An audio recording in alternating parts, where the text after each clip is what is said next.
Madam, मी माझ्या लग्नात पहिल्यांदा मेकअप केला, पण माझी 7-8 वर्षाची मुलगी कायम आरशापुढे असते. तिला मेकअपची भयंकर आवड आहे. अशा मुलीचे तुम्ही पालक असाल तर हा व्हिडिओ नक्की बघा. माझी आई शाळेत शिक्षिका होती.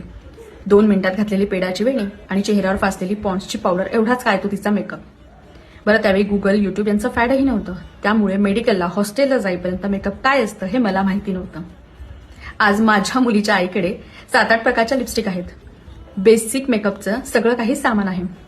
पार्टीला किंवा बाहेर जाताना आई मेकअप करते आणि त्यामुळे तिच्यात पॉझिटिव्ह चेंजेस दिसतात हे माझी मुलगी ऑब्झर्व करते आहे आणि त्यामुळे मेकअप विषयी तिला ऑफकोर्स अट्रॅक्शन आहे. अशा वेळी कामास पडतो तो संवाद.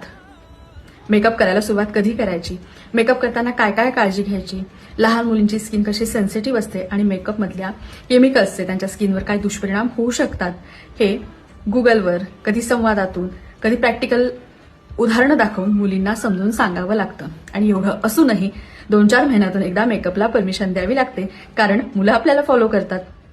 जर तुम्हाला तुमच्या मुलीने आरसा आणि मेकअप यापासून लांब राहावं असं वाटत असेल तर मात्र तुम्हालाही मेकअप आणि आरशाला बाय बाय करावं लागेल.